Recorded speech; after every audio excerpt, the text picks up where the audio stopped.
Breaking.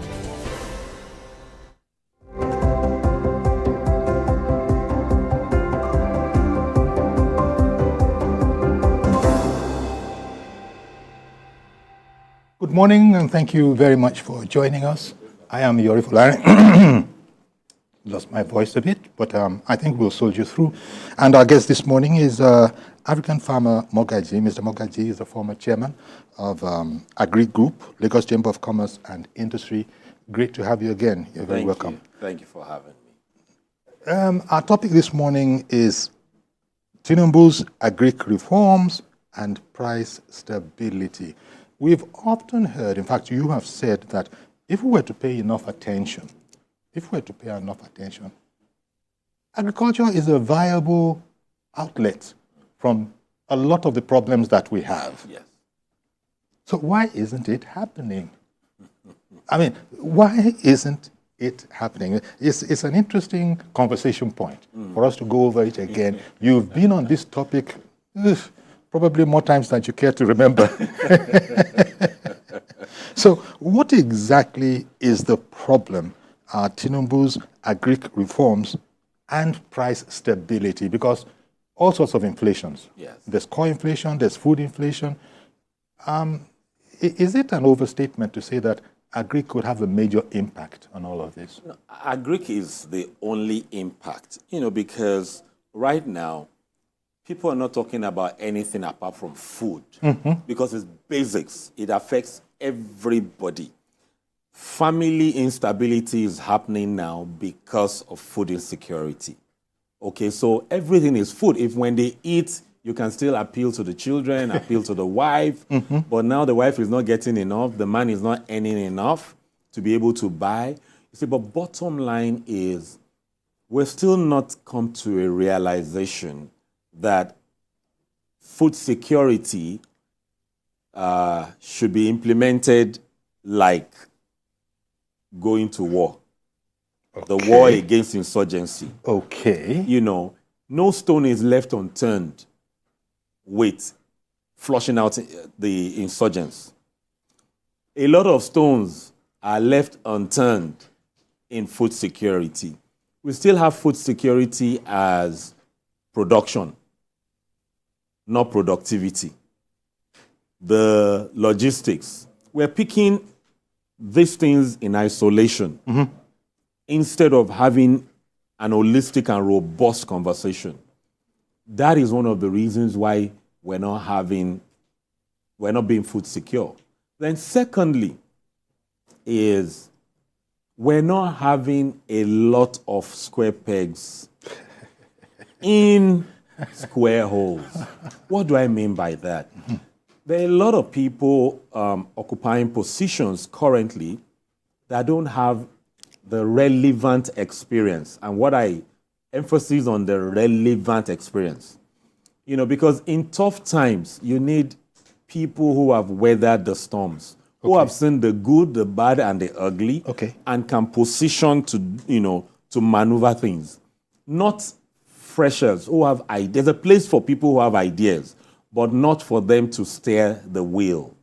In terms of advisors, you see, there's little the federal minister or state minister of agriculture that they can do. Okay. That's why you have the advisors advising the president, the advisors, the assistants.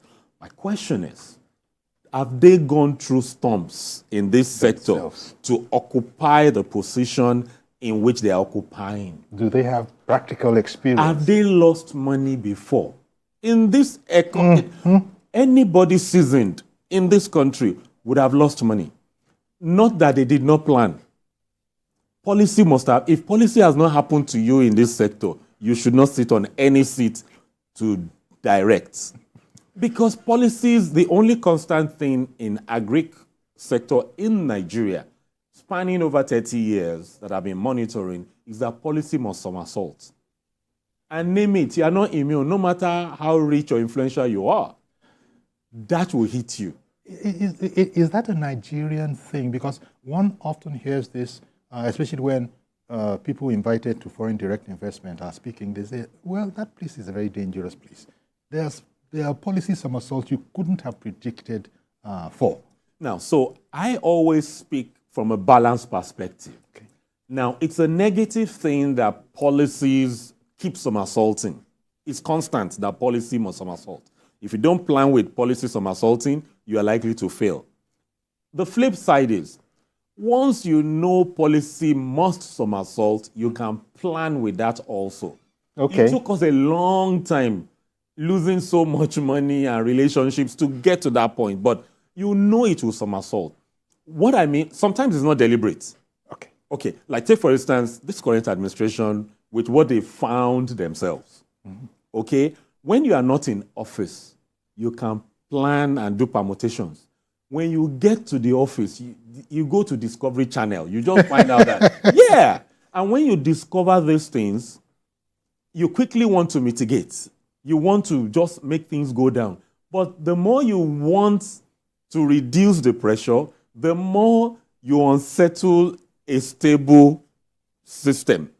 So bottom line is that we still need to have a short, medium, and long term and get a lot of people who have burnt their hands to sit at the steering of a lot of value chains. Wow. Now, let me just say that our other guest this morning, he's joining us remotely via Zoom. He's Mohammed Sanusi Ilo.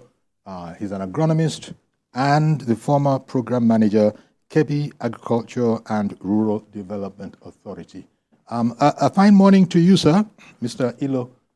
We're just talking, as you must have heard, we're talking about the part policy might be playing in all of this. Weigh in on that. I was asking, is it a particularly Nigerian thing? Because oftentimes we hear that, policy inconsistencies make this not too, attractive destination, investment destination. Now, just let me hear, you've heard African Farmer speak on it, African Farmer Mogaji, you've heard him speak on it.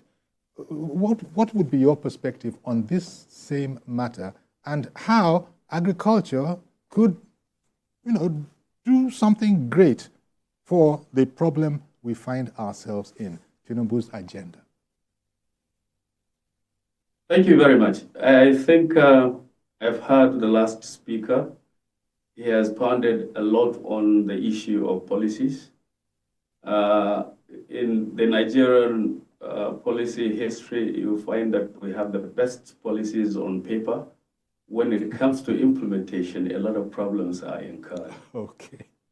Apart from this fact, he has also mentioned our issue of people without capacity being placed in very sensitive positions, and that the outcome becomes that we have very poor output from those sources. That is very true. But for me, I want to, as an agriculturalist, as an agronomist, and a practicing farmer, I would love to look at this issue from the perspective of ground root problems as they occur. We want to help agriculture. And the best we can do for agriculture is to ensure that we have more commitment in the activity by individuals and then probably by the physical endowments we have, talking about land. We need to have more people committed to production. We need to have so many other issues handled with very precise actions. For instance, you talk about food security. Food security, which comes from what? Which comes from our general production. And that has a lot of activities within it. We want to talk about the farmer activity on the field. We want to talk about his efficiency on the field. Two things are of very important positions here. One, let's look at the situation of the country as it is now, the security situation. Farmers are not people who are found in the urban areas, who are found in the most secured part of the society. They have to live, they have to occupy some places to work, and that is where they produce, that is their farmlands. Farmlands are away from urban areas most of the time. And definitely with the current situation that security is lacking. I take very precise example of a few states as I'm talking now from Kebbi. Neighboring states, Zamfara, Niger, and Sokoto, including Kebbi itself, are suffering the issue of abundant production areas because of security problem. So however security comes in the issue of policy, the situation as it is now is not palatable. So if there is no security, and definitely there is no security now, whatever efforts have been made to put it in place is ongoing. But farmers have abandoned their production areas because of insecurity. And the loss of this has definite implications. One, the farmer himself, who is able to provide his own self-food in the nation, taking away that weight, has lost his food. Secondly, the excess which he produces, which is taken to the market for people who do not go to the farm to produce, will not be there. And third of all, which is another disturbing area, is the fact that because he cannot produce for himself, he cannot produce to sell out, he has lost his capital to return to the field. So he cannot go to the farm again. Now, as far as I'm concerned, looking at food security in the country, the peasant farmer remains the hero of the country. No matter how much we say they are peasant, whatever position we want to look at, they are the people really keeping the country going as far as food security is concerned. So we need to secure the positions or the places, the production areas of these people. We have to not only provide security in the urban areas by roadsides, by checkpoints, and the patrol system in the towns. No, I think there is need to really shift that security system to outreach to farmlands which are away from urban areas to give support to those farmers so that they feel secured to go back to their fields.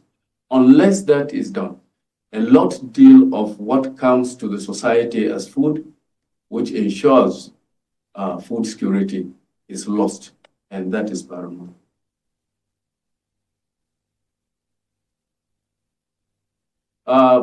Secondly, let me go to the area of support. I told you I'll go to the grassroots of what food security entails as far as I'm concerned as a practicing farmer. The issue of engaging more people in more production areas, like I said earlier, is what will really boost our food level. But then there is also the need for support, which keeps the farmer going. Support in terms of agricultural inputs, which he will deserve, including extension services. Those support that should go to the farmer, irrespective of, I'm not being specific to state, irrespective of which political party governs. There is this tendency of directing support to only members of the winning party. I think in agriculture, the case should be different because the food is meant for everybody, irrespective of your political party. And when you go to the market to buy, it is what you find you buy, and who takes it there does not matter whether he belongs to this party or another. Farmers should be well targeted. I mean, the support they are supposed to get should go to them. And usually, this support, when it comes, you find the contractors have found, supplying substandard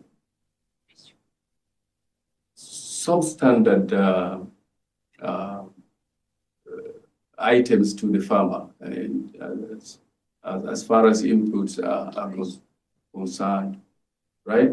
So I think it is important also to look at that aspect. Like I told you, I'll be dealing with things at grassroots level as it affects the farmer truly. So what the government must do here is to develop a reliable farmer database. And with that, the farmer really access whatever support the government intends to give.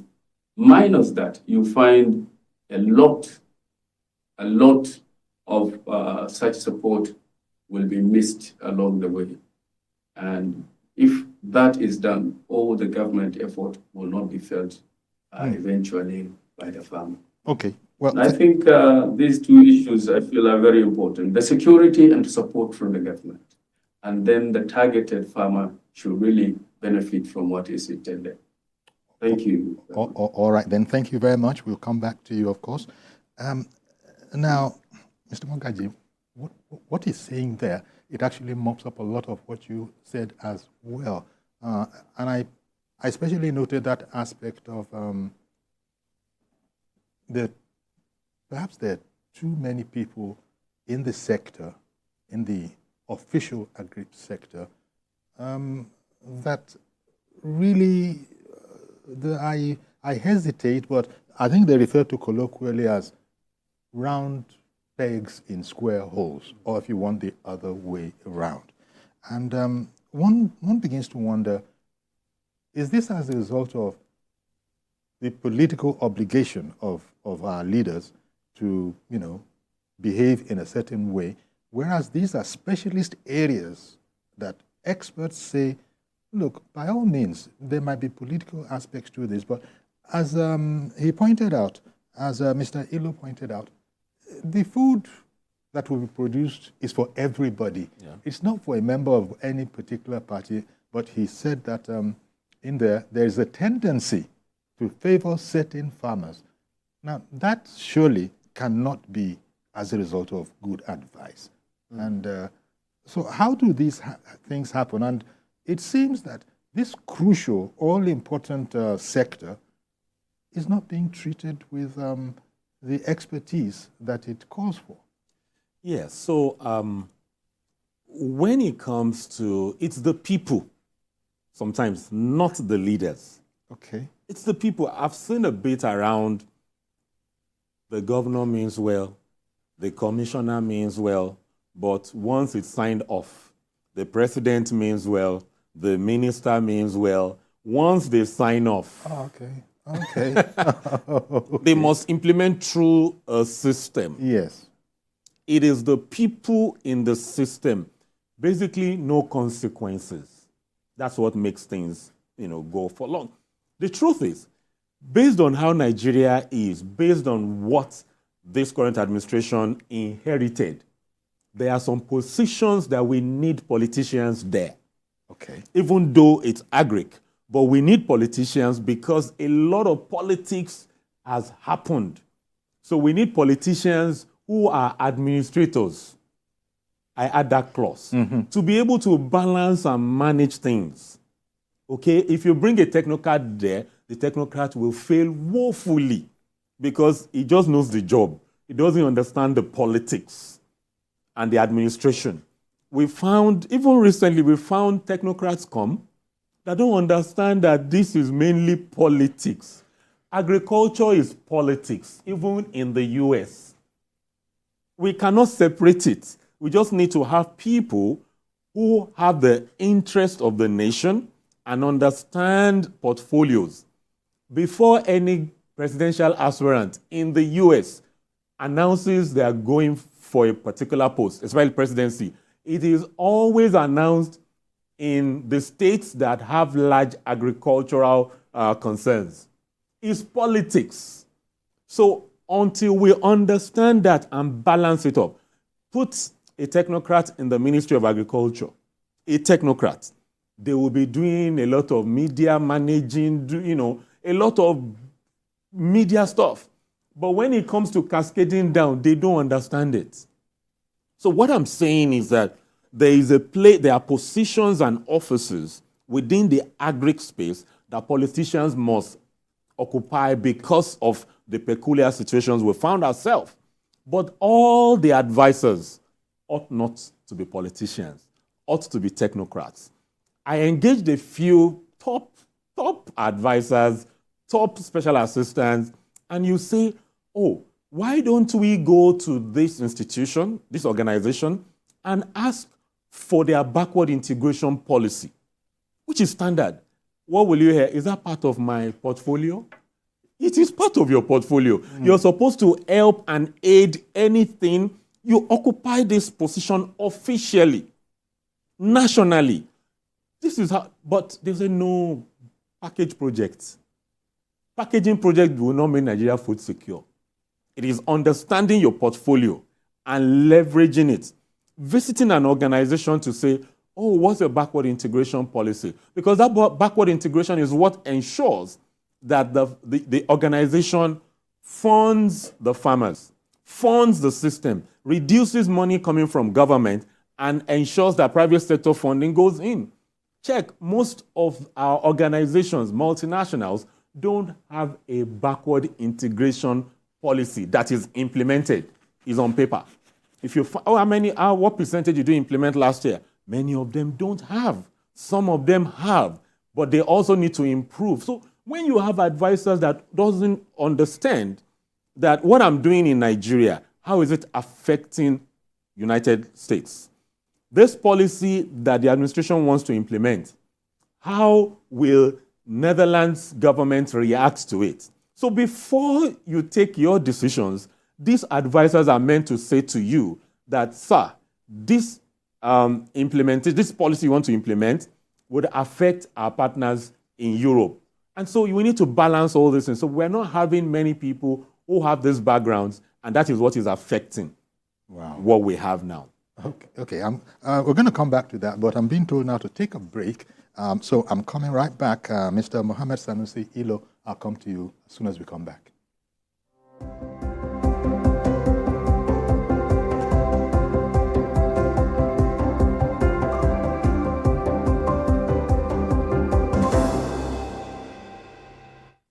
Marina Station and all the passengers.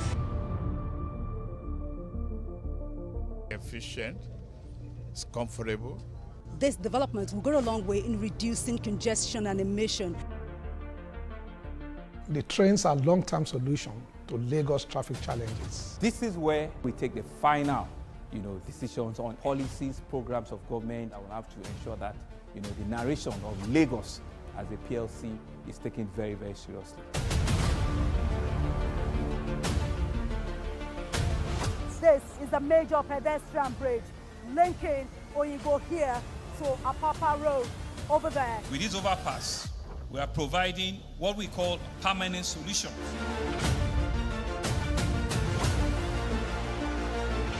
This place is one of the most dangerous areas at the biosecurity environment. This can go into the news and every crumbs of your neighborhood. Our goal is to remain as Africa's model megacity, to move our GDP from the 5-6 position to the 3rd position, and we believe is achievable with all the commitments we have.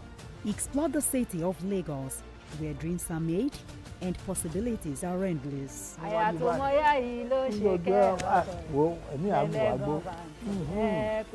Amadedoja Salamadiniyi. I live in Lagos, inside Lagos.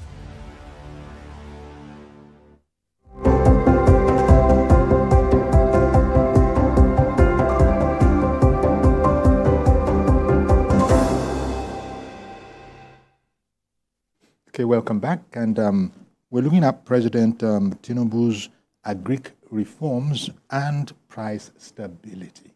The implication of that, of course, is that if the reforms are working, it could have an impact on price stability. Now, where we ended up just before we went on break, I wanted to bring that across to Mohammed Sanusi Ilo. In fact, what African farmer Magwaji was saying, it seems to introduce it seems like it's counterintuitive because people think of agriculture as agriculture. He added diplomacy into it, that there actually is an aspect of it that, you know, could that could concern diplomacy. You have to be aware of everything that you're doing and the impact it is going to have on, you know, other partners, global partners.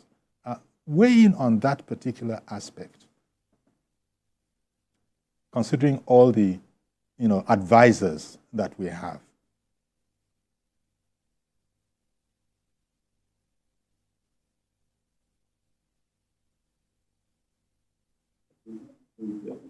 Okay, I'm sorry. It does appear that the sound is not reaching you.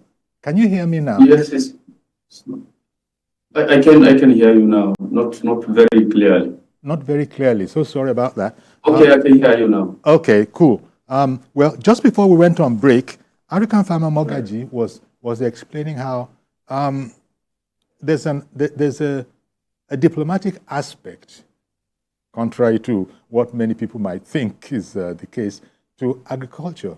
Apart from the know-how, the knowledge, the straightforward aspect of putting something in the ground and it growing, that's what a lot of us think of as farming. But there are other aspects to it, and not least of which is the diplomatic aspect. I'm afraid that one, that hit me sideways. I didn't think of agriculture in that light. But when you start thinking of something that we are producing, like you look at the Netherlands, for example, as he was explaining, and, you know, they, in their own milk production, might not, you know, fully endorse our wanting to go into that area as well. Could you just weigh in on that whole aspect? It might be one of the clues to why we are not doing as well as your sound is not good enough. Sorry, it seems that there's some sound leaking in. But did you hear the question? I'm not getting you well because the sound is not really clear. Oh dear. The sound is in and out, right? So, yes, sometimes you sound clear and then it fades out. So I can. Okay. Let me take a call. Maybe it will somehow clear the lines. We got Mr. George calling in from Ikeja. We'll be right back if it clears up the lines. Good morning, Mr. George. So the two experts, I'm hoping that my call will clear the lines for everybody to hear. Yes, I hope so too, because we can hear you loud and clear. Right. Uncle Yori, the topic of today's discussion is Tinubu's reforms and pricing system in the agricultural sector. It takes me back to the manifestos of Mr. President during the elections. I remember seeing something like commodity boards in that manifesto, which the president said he was going to implement. The commodity boards would act as buffer, bridges between the producers and the consumers in order to be able to manage prices, to avoid what recently happened to agricultural products, prices of agricultural products.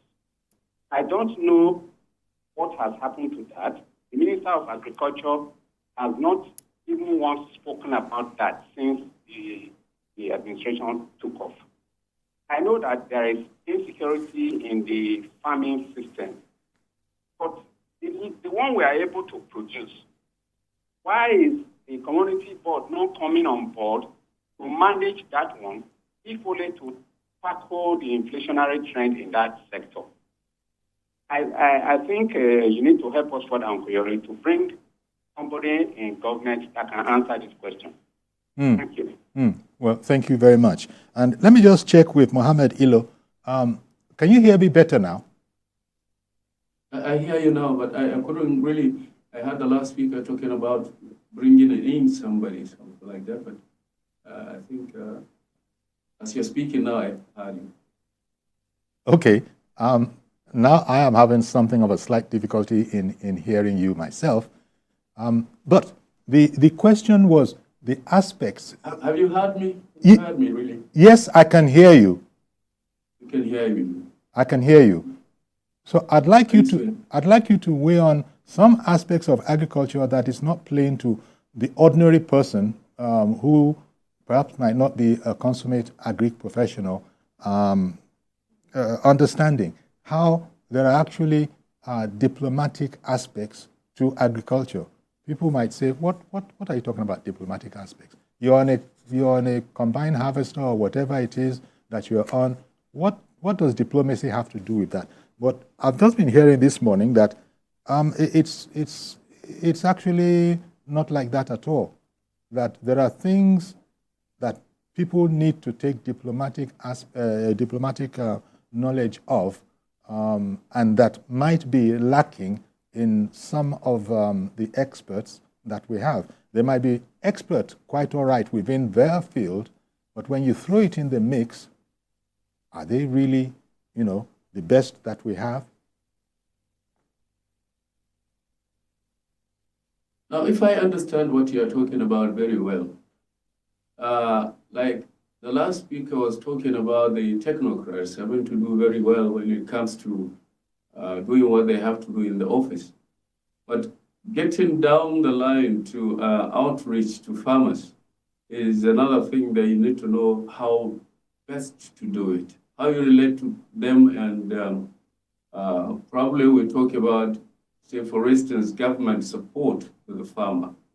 Government having done what it's supposed to do, awarding contracts to supply what has to be supplied, which is meant for the farmer.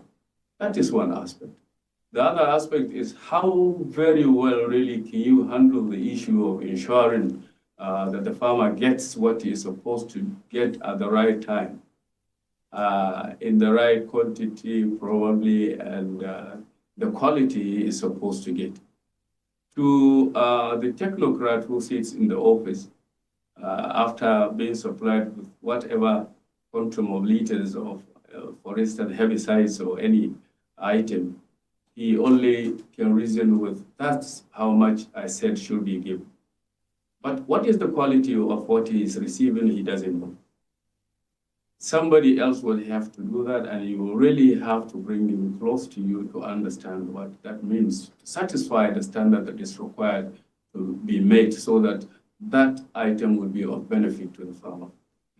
Now, like I said, and I will keep mentioning this, when you come to give out these issues, there are so many structures. That is when it comes to now the issue of diplomacy, having to deploy the services of other people and work with them, effectively, so that what you want to do, which you are targeting, will really get through very well. Many a times, this which is given to the farmer in terms of support, either by subsidizing that item or giving for free, the intended service is lost along the way. When you don't have generated data, for instance, farmer data generation, which will tell you about every farmer you have, what he does, his field size, and therefore his requirements. These are very important. We take them for granted, but they do a lot in ensuring what really becomes of what support the government has given and what the farmer can be able to do with what he has been given. So it is now diplomatic that you draw probably the interest groups, the associations close to you, bring them, and then you understand the structure you're going to use in trying to streamline these items to outreach those for whom they are meant. That's the grassroots farmer.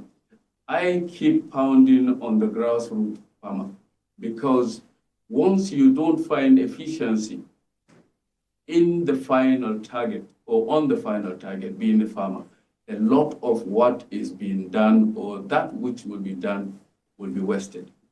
So I feel that diplomacy from the part of the technocrat, which is placed there by the government, should involve other people who are competent in ensuring that what they are pushing to the farmer gets to him and timely. Not only give the farmer items, when you don't time what he requires at a given time, which is technical, you give him whatever you give him at the wrong time. It gives little or no help to him. So it is very important that we bring people together. Every person or everybody that is, of help to what we are trying to do, bring him in, and that ensures some item of diplomacy into the execution of your intended support. Wow. Well, thank you very much. You see, this is turning out to be a conversation on some of the errors that possibly might have been made in the setup that we find ourselves in. Although that's a difficult thing to say, considering that there's so much expertise, in government and perhaps in governance. And so when they come up, when we now, after the fact, are beginning to identify some of those areas that might have landed us precisely where we are now. As I said, it can be a bit delicate because there's such a wealth of expertise, experience, not to mention political savvy involved. But there again, you begin to say that political savvy, did I just add? Well, how would one put it? Because the impression that could be got is that we have landed where we are. Things could have been a lot better if only we had paid attention to certain other things. But then in order to do that, you have to know about it.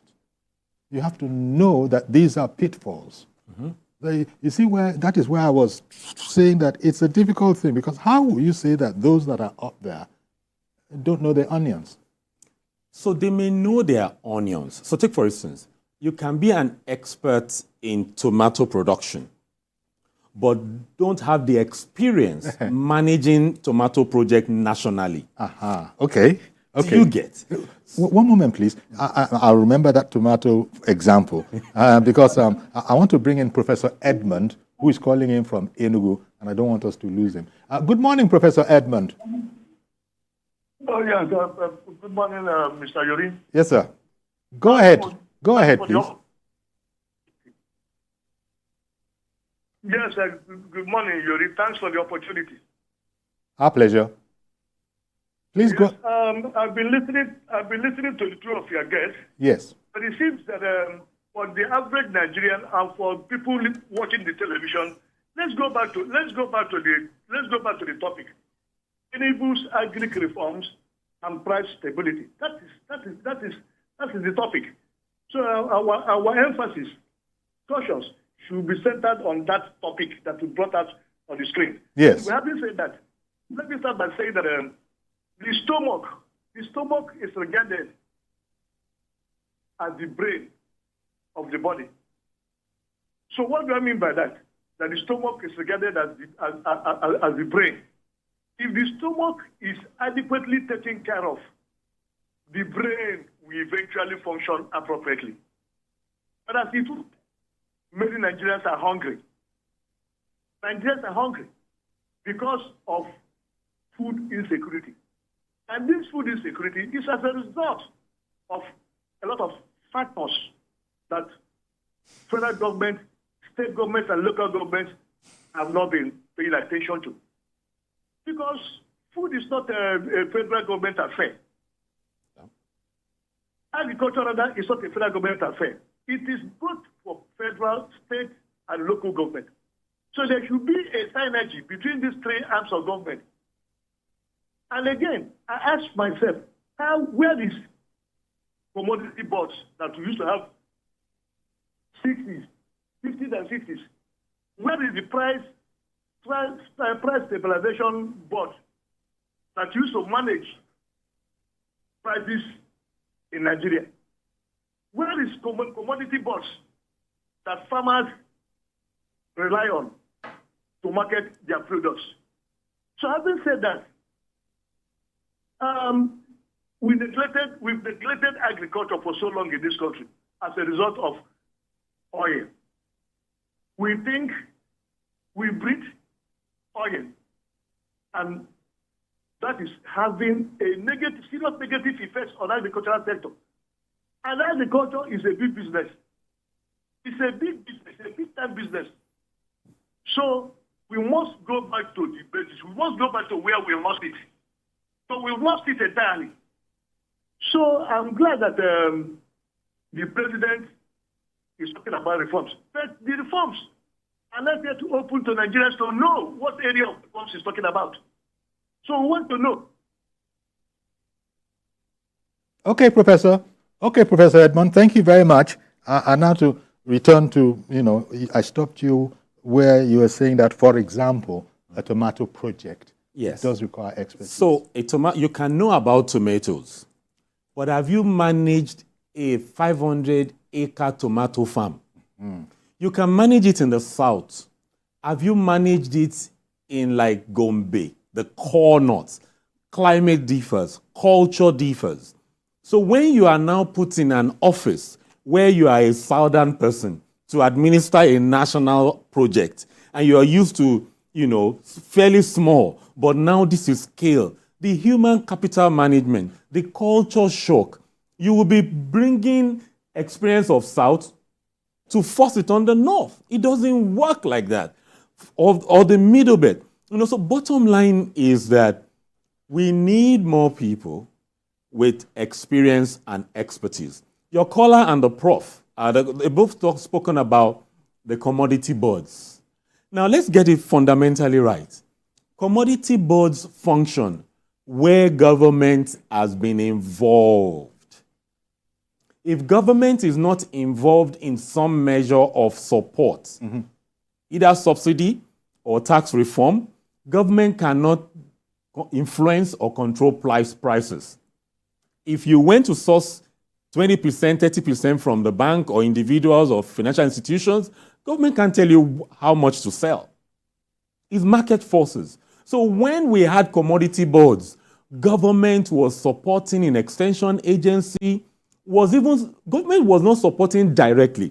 They were supporting multinationals, SMEs, and private sector. They were working through them. Right now, government is working, over the years, spanning 20 years plus, government has been trying to work directly with the farmers. How doable is that? So when we give input directly to the farmers, who is accountable? Nobody. When you give it to private sector to implement and monitor, there will be results.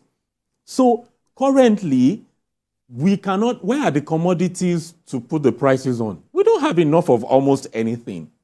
So the model we've been using has not been working. And so we need to rejig it. So the last administration brought in the Anchor Borrowers Program, which ideally was a good project, but implemented in a bad way. What do I mean? Now, the Anchor ideally is supposed to have relationship with farmers. You just don't bring someone with large pocket to say, go and aggregate 10,000 farmers. He has not been working with 10,000 farmers. So he just goes to a community and brings 10,000 farmers. What needs to happen with the anchor borrower is we need to work with the middlemen, the people we try to, get rid of. With what we have, the middlemen are the ones that buy from the farmers, even when government is not consistent. Okay? So the farmers trust them. What government needs to do is find people who can lobby these middlemen. When I was farming wheat in Jigawa, the middlemen gave me fertilizer on credit, gave me insecticide on credit. When I sold, they gave me back the money, they took the wheat from me. Government needs to fund these middlemen so that they can influence their operations. The middleman is third generation middleman. You can't just come one day and knock them off. We've been trying to knock them off in the last maybe 4 or 5 administrations. We need to work with them. Wow. When government comes, government goes. Middleman stays with the farmers. Middleman gives seed. Middleman is the one providing logistics now. So we cannot throw them out.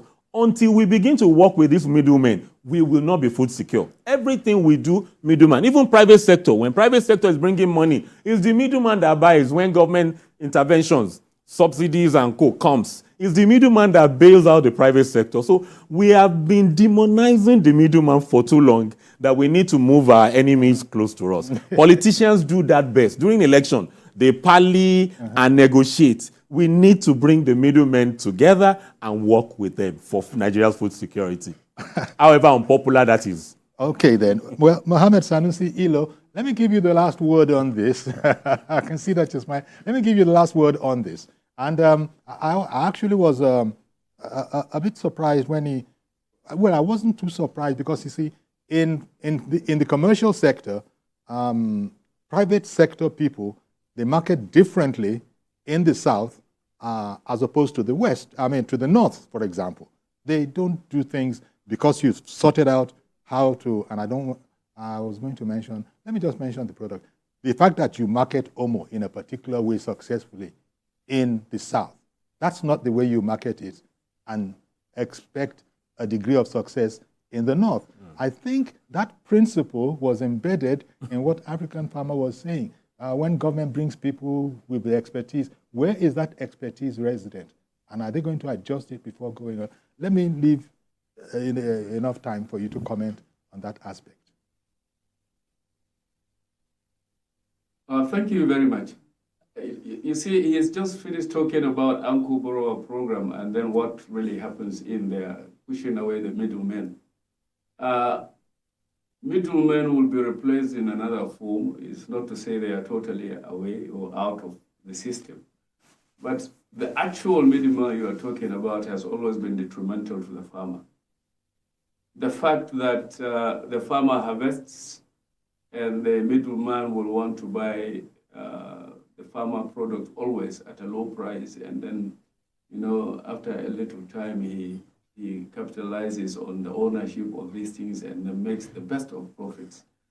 Now, there are other structures that can be put in by commodity associations, that interest groups that can come, like you said, should be supported by the government. The same support that will go to the individual middleman can go to these associations so that they build themselves up. All they need to do is to sell a little out of what they have to take care of their problems immediate and then keep their produce for some time so that they make best value out of it. The bitter truth is the more you downplay the prices on the farmer, the more you are incapacitating the farmer. And that is to say you are refusing him returning strongly and better to the field to return to you tomorrow what you are waiting for. That's the food he is producing. Well, it all depends on how you understand it, but the system can really accommodate the middleman in whichever forms he can. But the determination of how much the farmer sells his item, is it an agreed thing when you are given, like you are talking about, the middleman having given you inputs, agrochemicals, fertilizer, and what have you? But at the end of the day, when you have to repay, I don't know who determines the price. Is it you, is it him, or is it the open market? That is where the problem comes about whoever comes as the middleman. Once that is really tackled properly, anybody can be a middleman, and then the farmer will really survive. What we are talking about principally is the survival of the principal actor, and the principal actor is the farmer. Why I keep saying the peasant farmer is my hero, and that is the person that really feeds the nation. And we have to look at the problems of whatever thing we're going to look at the local government level, at the state level, at the federal level. We have to look at how best the interests of the farmer will be or can be protected. Well, I'm afraid we've run completely out of time. I do beg your pardon. I do beg your pardon. Mohammed Ilo, I do beg your pardon. We've run completely out of time. But I must thank you very much for making yourself available for our program and conversation this morning. I thank you very much. And also, I thank African Farmer Mogaji for coming on the program this morning and airing this whole matter about the president's policy and its effect on price stability. Thank you very much. Thank you. So that's our program today. Do please join us tomorrow for a fresh edition. I am Yori Fulani. Bye-bye for now.